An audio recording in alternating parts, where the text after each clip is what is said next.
हरि बोल। Hare Krishna. So, on behalf of Vaman Kshetra Yatra, I would like to welcome everyone for today's Friday Bhagavad Gita class. First, we'll sing Jai Radha Madhava for the pleasure of their lordships. Hari बोल। Jai Radha Madhava Jaya Kunda Bihari Jaya Gopi Jana Vallabha Jaya Girivaradhari Jaya Girivaradhari Jaya Yashodanandana Jaya Vrajjanarandana Jaya Yamunatiravanatari Jaya Kunda Bihari Jaya Radha Madhava Jaya Kunda Bihari Hare Krishna Hare Krishna Krishna Krishna Hare Hare Hare Rama Hare Rama Rama Rama Hare Hare Hare Krishna Krishna Krishna Hare Hare Hare Rama Hare Rama Rama Rama Hare Hare Jaya Radha Gopinath Radha Gopinath Shri Radhe Jaya Jagannatha Jaya Jagannatha Jaya Balladeva Jaya Subhadrama Nitai Gaur Hari Bol Hari Bol Hari Bol Nitai Gaur Hari Bol Jaya Jaya Prabhupada Prabhupada Prabhupada Jaya Jaya Prabhupada Jaya Jaya Gurudev Gurudev Gurudev Jaya Jaya Gurudev जय श्री श्री राधा गोपीनाथ जी की जय जय श्री प्रभुपाद की जय Hare Krishna. So, again, on behalf of Vamachetra Yatra, I would like to welcome everyone to today's Friday Bhagavad Gita class. So, I seek blessings from all senior Vaishnavas present here before us. We'll start with the Mangalacharn. ॐ अज्ञानतिमिरान्धस्य ज्ञानाञ्जनशलाकया चक्षुरुन्मिलितं येन तस्मै श्रीगुरवे नमः श्रीचैतन्यमनोभीष्टं स्थापितं येन भूतले स्वयं रूपा कदा मह्यं ददाति स्वपदान्तिकं वन्देऽहं श्रीगुरुं श्रीयुतापदकमलं श्रीगुरुं वैष्णवांश श्रीरूपं साग्रजातं सहगना रघुनाथान्वितं तं सजीवं साद्वैतं सावधूतं परिजनाय सहितं श्रीकृष्णचैतन्यदेवं Shri Radha Krishna Padan Sagana Lilita Shri Vishakam He Krishna Karuna Sindhu Dinabandhu Jagatpate Gopisha Gopika Kanta Radha Kanta Namasute Tapta Kanchana Gaurangi Radhe Vrindavaneshwari Vrishabhanusute Devi Pranamami Hari Priye Vancha Kalpotarobhyascha Kripa Sindhubhya Evacha Patitanam Pavanebhyo Vaishnavebhyo Namo Namaha Jai Shri Krishna Chaitanya Prabhu Nityananda Shri Advaita Gadadhara Srivasadi Gaura Bhakta Hare Krishna Krishna Krishna Hare Hare Hare Rama Rama Rama Hare Hare Hare Krishna. So today we will be discussing from Bhagavad Gita Chapter 5. We will start from Bhagavad Gita 5.10. So we'll just do an upras first. Om Namo Bhagavate Vasudevaya. Om Namo Bhagavate Vasudevaya. Om Namo Bhagavate Vasudevaya. Narayanam Namaskritya Naram Jeva Narottamam Devim Saraswatim Vyasam Tato Jayamudirayet Nashtaprayasha Bhadreshu Nityam Bhagavata Sevaya भगवतीरुत्तमश्लोके भक्तिर्भवति नैष्टिकी कृष्णाय वासुदेवाय देवकी नन्दनाय च नन्दगोपकुमाराय गोविन्दाय नमो नमः. Hare Krishna. So I'll share my screen for Bhagavad Gita 5.10. 1 second. Is visible, yeah.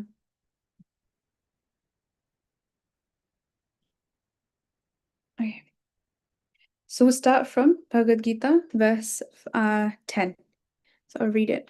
Brahmanya adaya karmani sangam tvaktva karoti ya lipyate na sa papena padmapatram ivam bhasa. Could I please have one Prabhuji and Mataji please recite the verse? ब्रह्मण्याधाय कर्माणि सङ्गं त्यक्त्वा करोति यः लिप्यते न स पापेन पद्मपत्र इवाम्भसा. Thank you. ब्राह्मण्ये अध्याय कर्माणि सङ्गत्यक्ता करोति यः लिप्यते न स पापेन पद्मपत्रम् इवाभसा. Hare Krishna. Thank you. Thank you, Prabhuji and Mataji. So we'll go through the synonyms translation and then the purport. Please hear. Brahmani, unto the Supreme Personality of Godhead, Adaya, resigning, Karmani, all works, Sangam, attachment, Taktva, giving up, Karoti, performs, Ya, who, Lipyate, is affected, Na, never, Sa, he, Papena, by sin, Padma Patram, a lotus leaf, Eva, like, Ambasa, by the water. Translation by His Loving Divine Grace, Bhaktivedanta Swami Srila Prabhupada Ki Jai. One who performs his duty without attachment, surrendering the results unto the Supreme Lord, is unaffected by sinful action, as the lotus leaf is untouched by water. Purport. Here, Brahmani means in Krishna consciousness. The material world is the sum total manifestation of the three modes of material nature, technically called the Pradhana. The Vedic hymn Sarvam Hi Etad Brahma, Mandukya, Upanishad 2, Tasmad Etad Brahmanama Rupam Nam Chajayate, Mukunda Upanishad 1.1.9, and in Bhagavad Gita 14.3, Mamayo Nirmahat Brahma, indicate that everything in the material world is a manifestation of Brahman. And although the effects are differently manifested, they are non-different from the cause. In the Upanishad, it is said that everything is related to the Supreme Brahman or Krishna, and thus everything belongs to him only.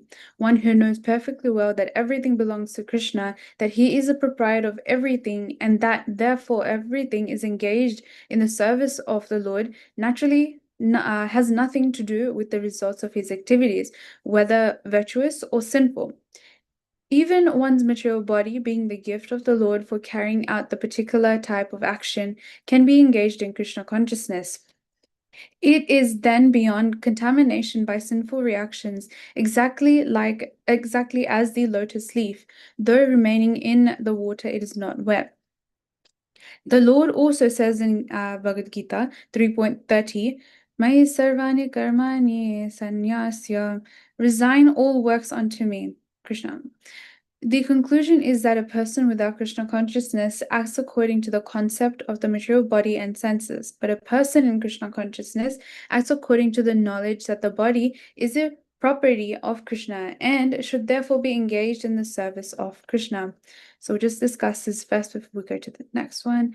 So Krishna here, he gives a beautiful example of the lotus leaf. So the lotus leaf, we've heard, it grows in the water, so it's surrounded as well by mud, yet it remains untouched or uncontaminated.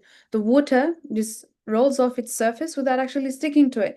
Similarly, a devotee lives in this material world, he performs his duty, but it remains untouched by like karmic reactions, because everything that a devotee does, they offer it to Krishna himself. Srila Prabhupada explains that the body itself is like a gift that the Lord has given to us and should be actually engaged in Krishna's service, right? When we act in Krishna consciousness, we are beyond the contamination that exists around us, just like the lotus leaf within the water. So when we put other objects like cloth, if we put it in water, we know it becomes soggy because it absorbs that water. The paper also absorbing it, it starts to crumble and break up. But the lotus leaf is unique. Why? Because of that nature that it has, right? It repels that water. So in the same way, when our nature becomes Krishna conscious, material reactions from the actions that we perform, they actually don't stick on top of us, like on us. So like a practical example that we might have is that we all go to work, so in our offices or anything, and we also cook at home, or like you all have families that you have responsibilities over. So they're like the water around the lotus, right? Just the water. But if you do them for your own enjoyment, you'll get wet or you'll get entangled in like the karma that's there. But if you think this is for Krishna, I'm doing whatever activities I'm doing is for Krishna, so and the results belong with him, then you remain untouched from it. So it's said that offer everything to Krishna and act without attachment.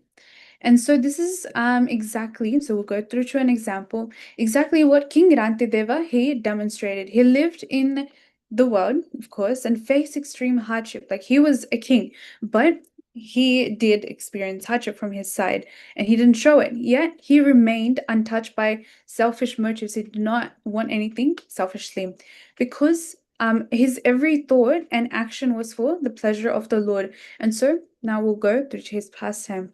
King Rantideva, he was actually born in the dynasty of Bharata. And though he was a king, he lived in a very simple lifestyle, right? He did not like the opulences. He didn't pray for opulences, nor fame, and not even liberation from his side. He only had one desire, and that desire was to serve the Supreme Lord and his devotees. He was a king who actually showed to the entire world and also to the demigods what real bhakti actually looks like. And so his story, his pastime is very powerful, powerful enough that it reached the heavenly kingdoms, right? And even the demigods, they were astonished by hearing about him, and they went to Lord Vishnu and asked Lord Vishnu that, "Dear Lord, who," obviously they paid the obeisances and said, "Dear Lord, who is your dearest devotee?" Now they were expecting that it would be some like a great Mahatma or like a great yogi, someone who is performing a lot of sacrifices or someone who is very knowledgeable. But Lord Vishnu, he declared that Ranti Deva is most dear to me because he has no desire for liberation, wealth, or fame, only and only for the welfare of others in service for to me. So that is why Ranti Deva is most dear to me. That's what Lord Vishnu says. And so this shows that bhakti is not about the external show of a person or the austerities that a person might do or how knowledgeable they might be. It's about their heart and how one is fully surrendered and how someone can have compassion towards other living entities, right? And so King Rantideva, he accepted everything that came to his way, either it be happiness or distress. He accepted it as Krishna's mercy. He didn't store food, nor did he want wealth for himself. So whatever he came, he shared it amongst his citizens and people who were there. And then came one test, right? So these demigods, we know they'd asked. So they'd come to basically test him. So one day, after fasting for 48 days, Antideva and his family, they finally received little food, right, from their side, little food and water to break that fast. And now imagine this, right, after 48 days without eating. This is 48 days, not just a normal Ekadashi fast, right, or just if you're skipping one meal. Most of us, or even myself, will get restless, agitated, aggravated, like they say, hangry, you get hangry. But Rantideva, he was very steady. He was absorbed only in the remembrance of the Lord. And so he acted in like the good qualities, or like sattwicness.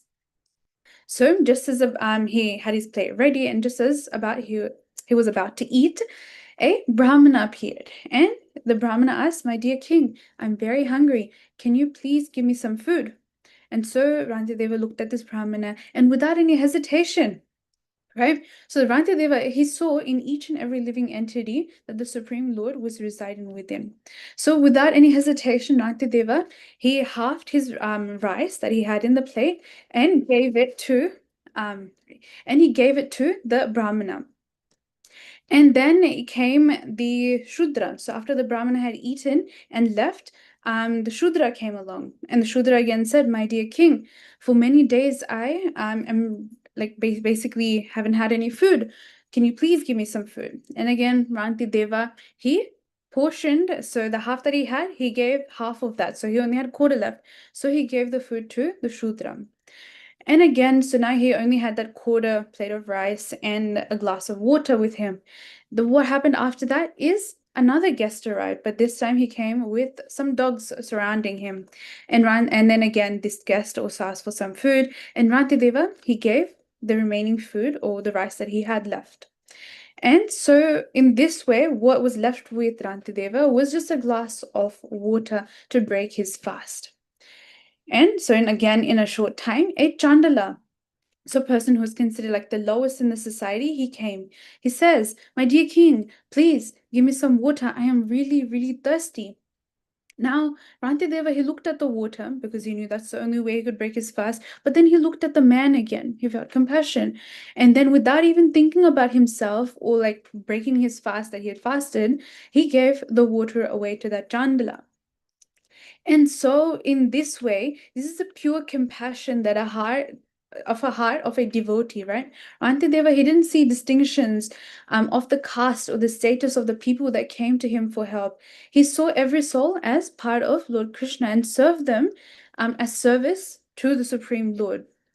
Right? And then the guests later, they revealed themselves that they were the demigods who were actually testing him.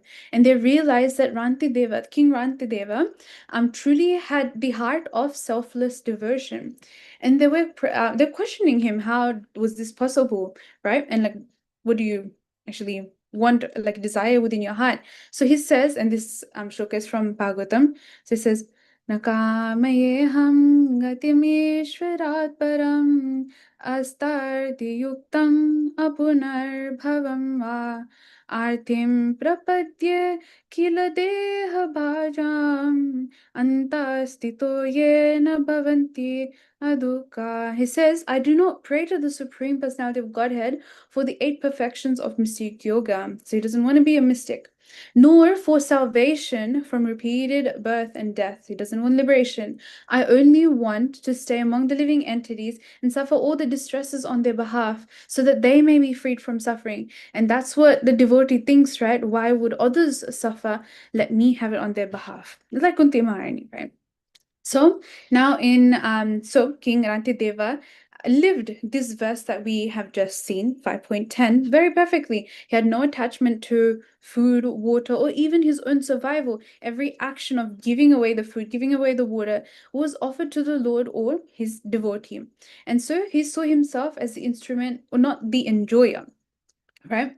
And that's why he was untouched by the sufferings or even extreme hardship from his side.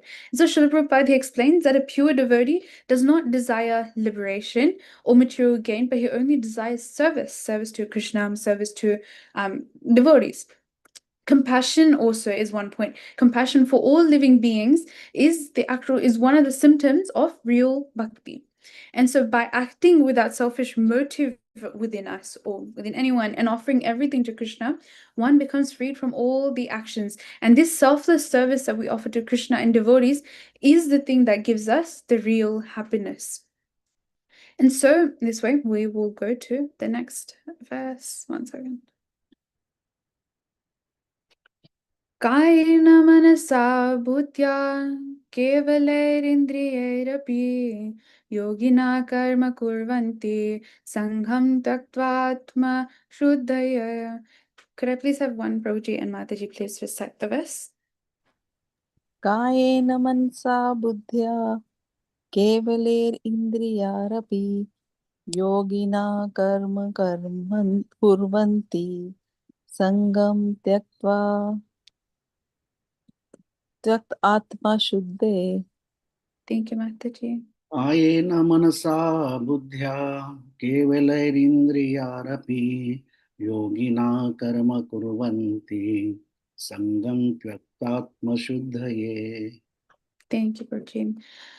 So we'll go through synonyms and translation. So synonyms: kayena with the body, manasa with the mind, buddhya with the intelligence, kevalya purified, indriya with the senses, api even, yogina Krishna conscious person, karma actions, kurvanti they perform, sangam attachment, tattva giving up, atma of the self, shuddhaya for the purpose of purification. Translation: the yogis abandoning attachment act with body, mind, intelligence, and even with the senses, only for the purpose of purification. Purport. When one acts in Krishna consciousness for the satisfaction of the senses of Krishna, any action, whether of the body, mind, intelligence, or even the senses, is purified of material contamination.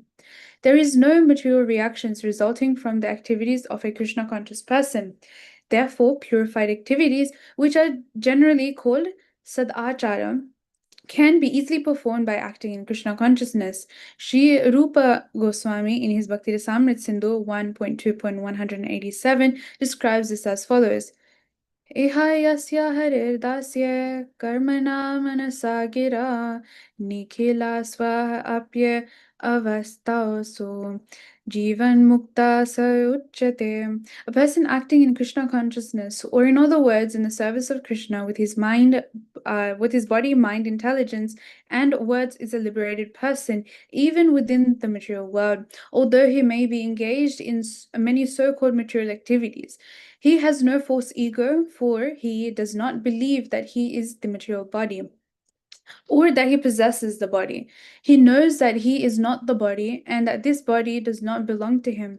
He himself belongs to Krishna, and the body too belongs to Krishna. When he applies everything produced of the body, mind, intelligence, words, life, wealth, etc., whatever he may have within his possession to Krishna's service, he is at once dovetailed with Krishna. He is one with Krishna and is devoid of the false ego that leads one to believe that he is the body, etc. This is the perfect stage of Krishna consciousness. So, in summary of what we've just read, we understand that every action, be it physical, mental, intellectual, it can be done. It can be spiritual if it is done for Krishna. And so now for this first example we discuss is of Madhavendra Puri and the Chandan Yatra. So he is like the epitome of humble service, or the humility within bhakti devotional service. So Madhavendra Puri is one of the, like we know, the exalted acharyas in the Gaudiya Vaishnava lineage. So his life actually shows to us what real eagerness to serve Krishna is like: service without being selfish, and also without the desire for any fame and concern for any personal comfort. And we also see him acting with his body, mind, and intelligence throughout this whole pastime of the Chandan Yatra. And so it happened that once, while traveling Madhavendra Puri, he came to Govardhan Hill. There he saw villages. They were actually worshipping Giriraj, right? And he felt so deeply in love and meditation for Krishna.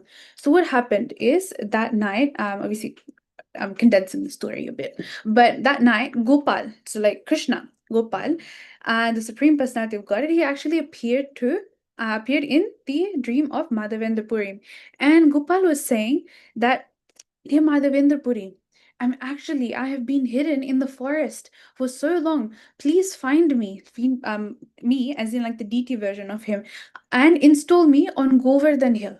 And so next morning, what happens is Madhavendra Puri, he gathers all the villages there, and they all search the forest to find for the deity of Gopal. And they found the beautiful deity of Gopal, who was buried under the earth. Obviously, there's a bit of a pastime to why he was buried, but to the point. So, with great joy and like jubilation, they installed the Gopal deity on Govardhan Hill. They arranged for like a very grand festival actually, and Madhavendra Puri, he personally organized for a lot of prasadam, right? Rice, dal, sweets, vegetables, extra, everything was there. And they fed thousands of people that were there. People who lived in Govardhan, in Govardhan, and also who were traveling past Govardhan. So they fed many people along that way. And so this is the way that the deity of Gopal, he was worshipped with great opulence. And so one night, again, obviously days and months passed, then what happened was Gopal again, as a deity, appeared in the dream of Madhavendra Puri. He said, my dear Madhavendra Puri, thank you for everything, but I'm feeling very hot here. Please bring me some sandalwood from Jagannath Puri and smear it on my body so I can be cool. As in, like, my body will be cooler. So now think about this. They're currently at Govardhan, and he will have to travel to Jagannath Puri. Madhavendra Puri will have to travel to Jagannath Puri, which was hundreds of kilometers away. And Madhavendra Puri at that time was old and he had no possessions and was walking everywhere. So, but actually, without any hesitation, for the pleasure of Krishna, right, to fulfill Gopal's desire, he set out on foot to bring that Chandan. So Madhavendra Puri, he walked those hundreds of kilometers. He endured the heat that was there, endured hunger and fatigue and everything. He didn't think that, oh, this route is very hard. This whole thing is going to be very difficult for me. He didn't even think about his own comfort, that where am I going to get food? Where am I going to get water, shelter, etc. His only thought was, how can I, in this body, how can I serve and please my Lord, my Gopala, and how can I please him and serve him? So on the way, he actually stopped at Remuna. It's a place where the famous deity of Gopinathji is worshipped.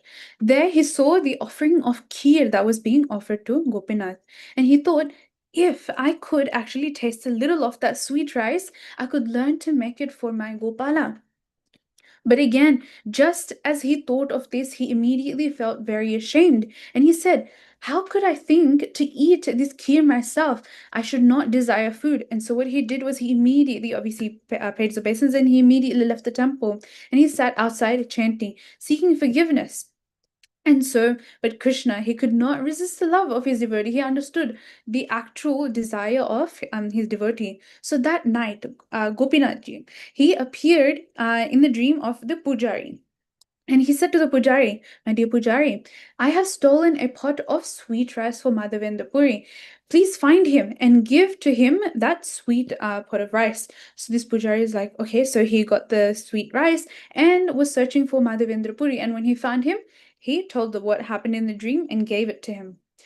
And when he gave the sweet rice, Madhavendra Puri was very overwhelmed with love for Gopinath as well. So he honored the prasadam and was about to continue his journey. He also knew that this Pujari, he would broadcast to everyone in the morning how the Lord came to his dream and asked to find Madhavendra Puri. So Madhavendra Puri, he left Remuna secretly that night. So this is the humility of the pure devotee. He does not want any recognition. He only wants things for Krishna's pleasure. He prayed to Gopinath. He paid obeisances before he left and said, I don't want any fame. If people hear that Gopinath stole sweet rice for me, they will glorify me and that would destroy my bhakti. And so I will leave this place immediately. So he started off to obviously go to Jagannath Puri. And eventually he reached Jagannath Puri. He approached the temple authorities and explained what his mission actually was in his dream and everything. And the devotees were amazed by his determination coming, of course, from Govardhan to Jagannath Puri by walk and his devotion. So they helped him collect these sandalwood and camphor, which again at that time were precious items. But carrying them all the way back to Govardhan from Jagannath Puri, carrying all the weight back to Govardhan was another challenge. But again, he had to do it by foot, and he was going along his way.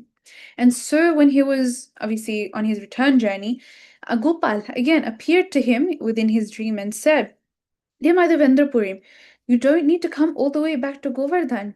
Just offer this sandalwood and camphor that you've got to Gopinath in Remuna. So when Gopinath there is cold, I will also feel cold because my body and the body of Gopinath is non-different. We're the same. And so this shows Krishna's heart. He does not want his devotees to suffer unnecessarily. So Madhavendra Puri, although he was ready to walk hundreds of kilometers again, Krishna accepted his service through Gopinath. And so Madhavendra Puri, he stayed at Remuna and arranged for sandalwood and camphor to be offered to Gopinathji. And so it shows that his determination was very strong and that no difficulty, be it body, mind, or intelligence, nothing could stop him. And his humility was so deep that he prayed that no one should actually glorify his service there. And so, like it says, Madhavendra Puri lived the verse that we've just read, 5.11. He abandoned all attachment for comfort, recognition, bodily needs, and engaged his body by walking hundreds of kilometers, his mind are constantly being absorbed in Gopal's service, and his intelligence by arranging sandalwood and camphor for the pleasure of Krishna. And this is what exactly the scriptures also instruct us to do. So there's a verse that many of us actually chant during artis or the bhajans, right? But we as devotees should remember that this verse is from Srimad Bhagavatam as well. It reflects the mood of our current verse. So the verse is from Srimad Bhagavatam 11.2.36. कायेन वाचा मनसेरिन्द्रियैर्वा बुद्ध्यात्मना वानुसृता स्वभावात् करोति यद्यत् सकलं परस्मै नारायणायेति समर्पयेत्. So the translation for this verse is also similar to what we've just read. So it says, in accordance with the particular nature one has acquired in conditioned life, whatever one does with his body, mind, words, intelligence, senses, or purified consciousness should be offered to the Supreme Lord, thinking that this is for the pleasure of Lord Narayana. So again, these are not just verses or parts of bhajans, they're practical instructions that are given to us. Whatever we do, whether it be speaking, thinking, working, or even breathing, should be offered to Krishna. It's not about changing the occupation of a person overnight. It's about changing the consciousness, something that we have within our hands, right? So changing the consciousness that we have behind the actions we perform. And so Bhakti Siddhanta Saraswati Thakur, he also comments on this verse, the verse that we've just been reading, that a person who engages all sensory activities in the service of the Lord cannot be compared to a karmi working for sense gratification. Because even though a devotee appears conditioned, he is untouched by material reactions because his intention is pure and everything is offered to Lord Narayana. And so one second, and Krishna he himself confirms in Bhagavad Gita as well that all that you do, all that you eat, offer, give away, and all those charities that you perform should be done as an offering to Krishna. And so we also, another example that we can go through is we engage all our senses, mind, and intelligence in the service of Krishna through our life. And so the test is actually at the end of our life, right? And so we perform this throughout our lives, so it's easier at the test time. So just like Bhishma Dev, right? At the end of his life, he was lying on the deathbed of arrows. Bhishma Dev spoke the famous words, Iti mati rupa kalpita vitrishena bhagavati sattvatam pungave vibhumi swasukham upagate kvachid vihartum Prakritimupeyushiyadbhava pravaham. So he says, now my mind is completely freed from all the material desires and it is fixed on the Supreme Personality of Godhead. So let his thinking, feeling, willing be all concentrating on the Supreme Personality of Godhead. So think about this. Bhishma Dev, he was the great warrior and also a leader. And he spent his life doing the duties of a Kshatriya, fighting, ruling, advising kings, etc. But at the end of his life, he showed the perfection of life, which is fixing the mind on Krishna. So all his activities, his body, words, and intelligence were ultimately offered to the Lord. And being a Mahajana himself, it was his first instruction to all of us. And now in our lives, we of course aren't lying on a deathbed of arrows or anything, but we have duties, we have jobs, we have family responsibilities, we have other things to do in life, right? But for this one, it is to act without attachment and offer everything to Krishna. And so our mind then naturally will go to Krishna. So we'll go to 5.12. Yukta balam taktva shantimapnoti naishtikim ayukta karyena phale shakto nibhadyate. Could I please again have one Prabhuji and Mataji please recite? युक्तकर्मफलं त्यक्त्वा शान्तिनाप्नोति नैष्टिकम् अयुक्तकामकारेण फले शक्तो निबध्यते. Thank you. युक्तकर्मफलं त्यक्त्वा शान्तिमाप्नोति नैष्टिकम् आयुक्तकामकारेण फले सक्तो निबन्धते. Hare Krishna. Thank you. Thank you, Mataji. So synonyms. Yukta, one who is engaged in devotional service. Karmapalam, the results of all activities. Tattva, giving up. Shantim, perfect peace. Apnoti, achieves. Naishtikim, unflinching. Ayukta, one who is not in Krishna consciousness. Kamakarena, for enjoying the result of work. Phale, in the result. shakta, attached, nibadyate, becomes entangled. Translation. The steadily devoted soul attains unadulterated peace because he offers the result of all activities to me. Whereas a person who is not in union with the divine, who is greedy for the fruits of his labor, becomes entangled. Purport. The difference between a person in Krishna consciousness and a person in bodily consciousness is that the former is attached to Krishna, whereas the latter is attached to the results of his activities. The person who is attached to Krishna and works for him only is certainly a liberated person, and he has no anxiety over the results of his work. In Bhagavatam, the cause of anxiety over the result of an activity is explained as being one's functioning in the conception of duality, that is, without knowledge of the absolute truth. Krishna is the supreme absolute truth, the personality of Godhead.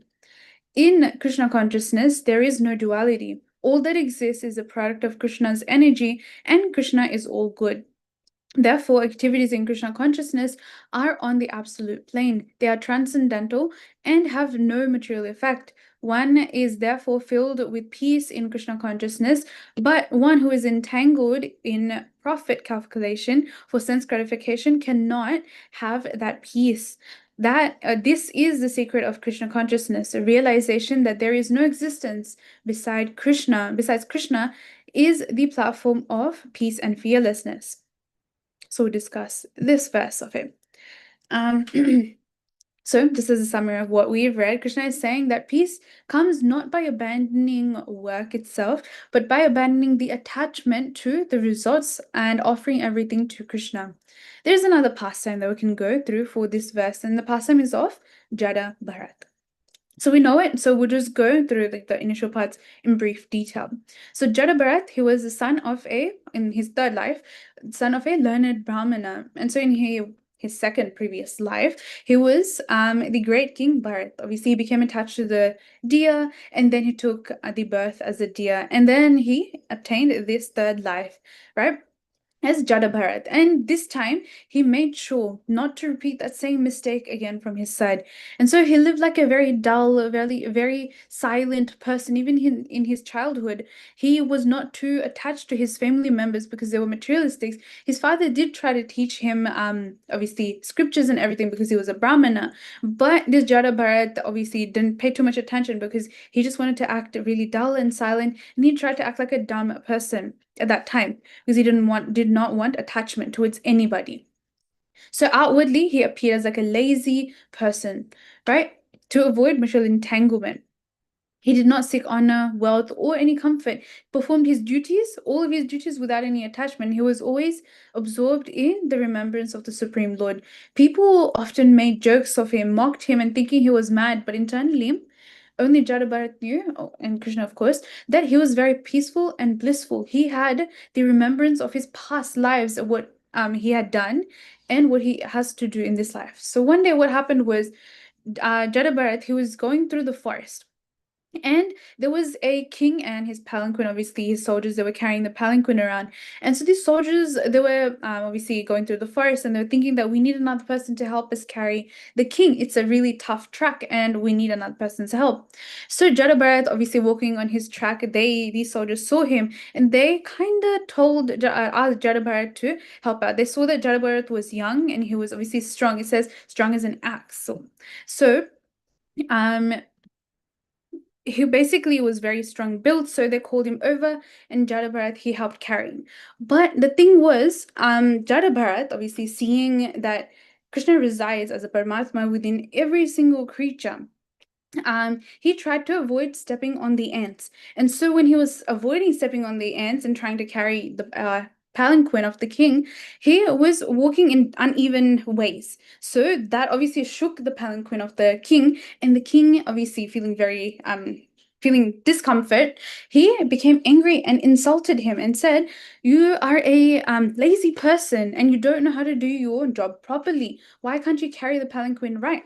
So in this way, he was saying words that were very insulting to Jada Bharat. But Jada Bharat wasn't affected by this one because he knew he wasn't the body. And so he calmly responded to the king. He said, "O king, you think that you are the ruler and that I am the servant in this life. But who knows, in the next life, I might be the ruler and you are the king. Now leave that aside. Your body is just a lump of matter. I am not the body, nor are you your body. Right? It is the soul, right? We are the soul, and this soul is beyond birth and death. And so real peace comes when one gives up this false ego and acts for the Supreme Personality of Godhead. And so this king, the king's name was Rahugana. So Rahugana king, he was very stunned with the knowledge of Jadabharata. He was like, this is a very self-realized soul that's here. And so the king came out of his palanquin and begged for forgiveness, and he says, obviously he's saying, obviously begging for his forgiveness. And so we understand that this dialogue that Jadabharat had with the king is like a philosophical section within Bhagavatam. It talks about the attachment to bodily identity and also causes of bondage towards it. But whereas if we surrender to Krishna, it will bring off liberation for those people. And so Jadabharat, he shows that peace comes from detachment towards everything and surrendering to Krishna, not from external renunciation. There's another example in Bhagavatam of Uddhava, who, again, we know is Krishna's cousin, intimate friend. He's a really great devotee. He's a scholar as well. He served as like a minister in Dwarka, helping with like the royal affairs that were going around. But all in all, his heart was constantly and always absorbed in Krishna's service. So when Krishna, he was obviously about to go back to his home in Goloka Vrindavan and end his earthly pastimes, he called Uddhava and spoke. Obviously, he gave instructions to him, and that's where the Uddhav Gita was there. So Krishna told Uddhava that I will be leaving earth soon, but go to Badrika Ashram and teach my message to the sages that are there. And Uddhava, who constantly had Krishna within his heart, everything that he did was always revolving around Krishna. So he was obviously very sad and hurtful that Krishna is obviously going to be leaving soon. So he says, my dear Krishna, what am I going to do here without you? Please take me with you. I cannot bear this separation. But Krishna said, dear Uddhava, your service is to remain here and preach. This will actually please me. So Uddhava, being the great devotee, he accepted. He didn't think for even 1 second, what about my happiness, Krishna? He didn't argue with the Lord. He thought, whatever will please my Lord, my Krishna, I will do. And so that's why, but Uddhava said, I am not the greatest. So when Narad Muni actually said, he was coming around to search for who's the greatest devotee, right? He came to Uddhava, and Uddhava said, I am not the greatest devotee. The gopis of gopis of Vrindavan, they're far superior because they have no desire other than Krishna's happiness. So Uddhava also prays to be the blade of grass in Vrindavan so he could receive the dust of the gopis' feet, lotus feet. And this is his humility. It shows his complete detachment from any prestige that he may gain from his royalty and any personal gain. He was only there for Krishna's pleasure. And so we see that both the examples of Jadabharat and Uddhava, they lived this verse from their side, 5.12, perfectly as well. They acted without attachment, even if the first one was mocked or forced to work, but they were always peaceful in their dealings, right? And they were always Krishna conscious. They were always thinking of how to serve Krishna. But they did not renounce the action itself. They performed their duties. They renounced ego and desire, though. Desire for results. And Srila Prabhupada explains that real renunciation means acting for Krishna and not stopping work. And Bhakti Siddhanta Saraswati Thakur, he adds that humility and surrender is the essence of bhakti and not just external show. And so just practically, for us, we may not be carrying palanquins or managing kingdoms ourselves, of course, but we all have duties, jobs, families, services, just as before, as we mentioned. So if we act for our own enjoyment, we become entangled. But if we act for Krishna's pleasure, for devotees' pleasure, we become free. And also, obviously, our Guru Maharaj's pleasure. So offer results to him and take what you need for only maintenance and leave the rest for Krishna's service. And so that brings us to our next verse 5.13. Sarva karmani manasa sanyasyaste sukham vashye navadvare pure dehi naiva kurvan nakarayan. Could I please again have one Prabhuji and Mataji please recite? सर्वकर्माणि मनसा सन्न्यास्यस्ते सुखं वशी नवद्वारे पुरे देहि नैव कुर्वन् न कारयन्.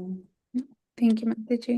सर्वकर्माणि मनसा संन्यास्यास्ते सुखं वशी नवद्वारे पुरे देहि नैव कुर्वन्न कारयन्.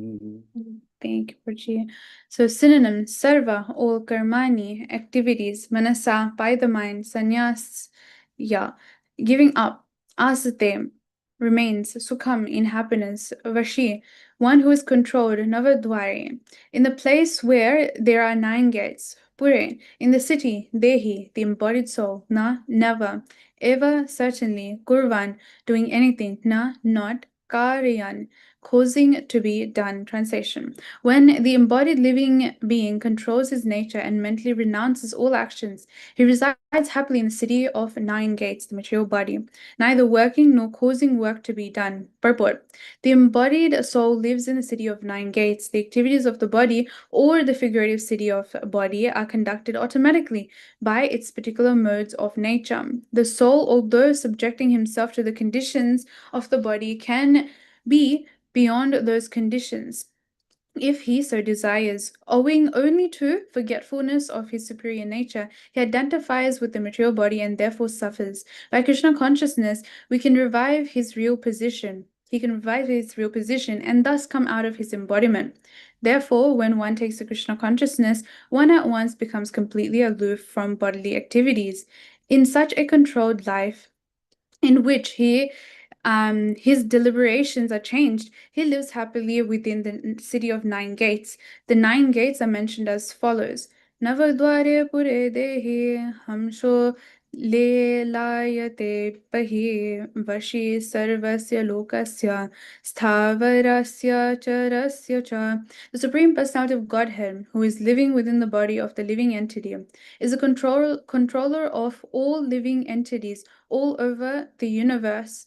The body consists of 9 gates, 2 eyes, 2 nostrils, 2 ears, 1 mouth, the anus, and the genitals. The living entity in his conditioned stage identifies himself with the body. But when he identifies himself with the Lord within himself, he becomes just as free as the Lord, even while in the body. This is from Shvetashvatara Upanishad 3.18. Therefore, a Krishna conscious person is freed from both the outer and inner activities of the material body. And so this verse actually teaches us that real freedom is internal, right? Not thinking about abandoning the bodies or the duties, but by surrendering to Krishna, surrendering the mind to Krishna, right? Whatever our consciousness to Krishna. So peace comes from when we stop identifying ourselves as the doer and offer everything to Krishna. And so this principle actually is within the story of Gopakumar, right? It was narrated in Brihad Bhagavatamrita. So in short, Gopakumar, he was like a simple cowherd boy from Vrindavan, and one day, by Krishna's mercy, he met a saint. Again, this saint was sent by Krishna, that we learn later. He was sent by Krishna because he wanted his devotee to come back to Goloka Vrindavan. So this saint, he gave Gopakumar the Gopala mantra and instructed him to chant it very sincerely. And Gopakumar, he began chanting it with deep feeling and attachment to its guru. And though he didn't fully understand what the mantra meant, he still kept reciting it on the order of his spiritual master. He longed for that Krishna that he was praying for, but he thought, maybe I need to go to holy places to actually find him, or like other areas where I can actually find him. So he began his journey within the earthly planets. He traveled to the holy places on earth, and then he actually went beyond earth to heavenly planets like Brahma Loka, Shiva Loka, and he also went to Vaikunta and also Ayodhya as well. In Vaikunta, he saw Lord Vishnu, obviously, on the Sheshnag there, and he was being worshipped with awe and reverence. But Gopakumar was thinking that something is missing there, that his Krishna that he desired to see wasn't there. And so he was like, where is this flute sound? You can't hear the flute of Krishna. And so he traveled again to Ayodhya and Dwarka, and he saw that the lordships there were obviously royalty and they were being worshipped in like majestic ways and splendorous ways. But again, he yearned to see Vrindavan, right? The ultimate love that the devotees in Vrindavan have for Krishna. He desired to see that. And so finally, by the power of the mantra that he kept reciting, that his guru gave, he reached Goloka Vrindavan. And that was again the highest spiritual realm that we have. And so Krishna, actually he saw the Vrajavasis first, and they were doing their duties, but they were again missing Krishna because at that time Krishna wasn't present there in that scenario. And so what happened is Krishna then came along with his calves and cows and everything, and everyone stopped what they're doing and looking at Krishna. And when Krishna saw Gopakumara, he ran to Gopakumara and said, Gopakumar, you have finally come home. So in this way, Krishna is obviously waiting for us to all go back home. Back home, obviously. So embrace us. And so they embraced each other, and they were in that ecstasy because he had reached the ultimate goal, which is love for Krishna. So Krishna says that the liberated soul lives happily within the city of 9 gates, the body, right? And not thinking that I'm the doer. So Gopakumar's journey, it actually shows that liberation is not about escaping the body or the world. It's about surrendering our mind and our heart, the consciousness, to Krishna, right? He traveled through material and spiritual worlds, but peace came only when his consciousness was fixed in loving service to Krishna. And so he didn't artificially renounce everything. He offered everything. He was chanting, he was longing, he was giving his whole life for Krishna itself. And that's why he attained the highest happiness. And so Sanatana Goswami, he also teaches through Gopakumar that bhakti is superior to the jnana and karma, right? External renunciation or heavenly enjoyment, it cannot satisfy the soul. Only pure devotion and acting for Krishna's pleasure, it can bring us real freedom. And so for us, practically, we of course can't travel through different universes, but we all seek happiness. Sometimes we think that if I change my job, if I change my city, my house, my situation that I'm in, that I'll be happy. But we know that's most probably not going to be the case, right? But Gopakumar, he teaches that happiness is not the outside, it's within the heart that surrenders onto Krishna. So wherever you are, wherever you may be, we may be, at your office, your home, or even the temple, let your mind be constantly thinking of Krishna. So whatever you're doing, surrender it to Krishna, whatever results he has. So chant sincerely and serve everyone with love. So also, talking about city of 9 gates, we know Srimad Bhagavatam, it gives a beautiful metaphor of that one as well. So Narad Muni, he's explaining this concept through the allegory of King Puranjana. So Narad Muni, he explains this story to King Prachinabharista, right? And so it's to teach him about the dangers of material attachment and the real path to liberation. And now this pastime of King Puranjana is really, really long. So just in summarized top points, if I could, I would just go through it very briefly. So King Puranjana himself, he represents the conditioned soul. And he has a friend as well. And that friend, he represents the Paramatma. So then this King Puranjana, he enters a beautiful city, which is that city of 9 gates. It symbolizes the human body, and that we've just discussed the 9 different types of gates that are there. The 2 eyes, the 2 ears, 2 nostrils, mouth, anus, and genitals. And so the city is very well protected, full of facilities for enjoyment of basically the king or the body, just like our body. And this body again is it provides necessities for sense pleasure and everything that we require to enjoy the material world. So the second comes the queens and her friends and all the soldiers and etc. everything. So in the city, Puranjana, he meets a queen who is very beautiful and attractive. She actually represents intelligence, and she has many maid servants and people who work after her. They're like the senses or any other things, so senses. And so the king becomes deeply attached to her and obviously enjoys his life with her. So afterwards, after indulging in sense gratification, Puranjana, he starts to think himself as the enjoyer, and that city is his. So the soul is thinking that the body is his. So that's what happens when obviously we get attached to the material things. So he forgets his real identity, that he's the eternal servant of Krishna.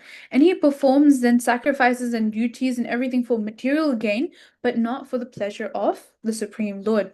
So as time passes, old age, old age, disease, birth, obviously birth is born, and then old age, disease, and death, they approach to the body and to the king as well.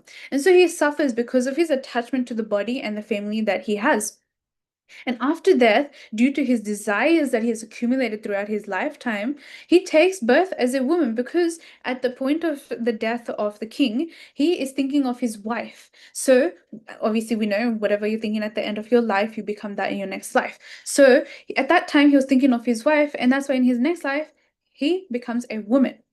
And so this shows how attachment actually binds the soul to be stuck in that cycle of repeated birth, death, old age, and disease. And so Narad Muni here is teaching or explaining to us that the soul suffers because of the false identification with the body and attachment to enjoyment.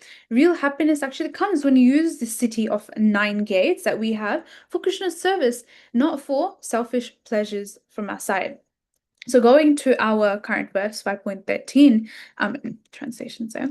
So it means, so going back, it means that liberation not just about destroying like the body or anything that we have or escaping the world.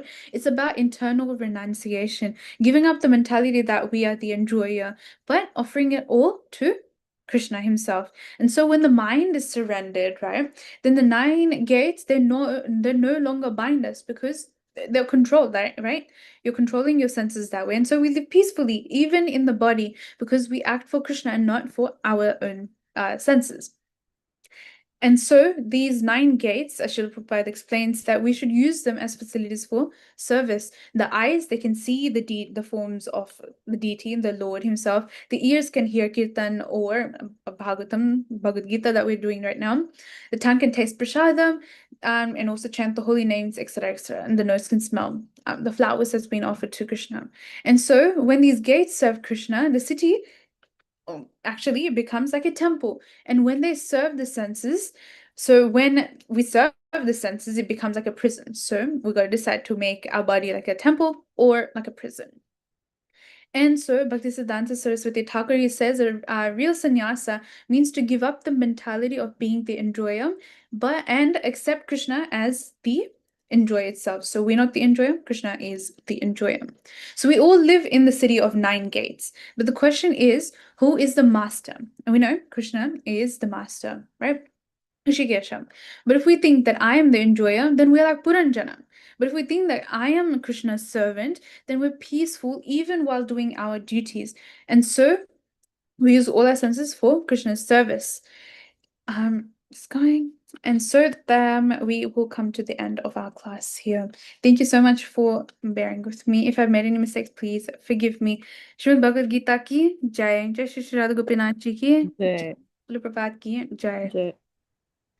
हर देश मोहिनी गोपिका माता की जय. Jai. Very nice Samasta Gaur- class. Very nice class. Thank you. Samasta Gaur Bhaktivinoda ki jai. Thank you. Krishna. Thank you. Hare Krishna. Thank you, Mohini Gopika, for taking this seva. So, Hare Krishna, everyone. Thank you for joining. We'll see you again next Friday. Hare Krishna. Thank you.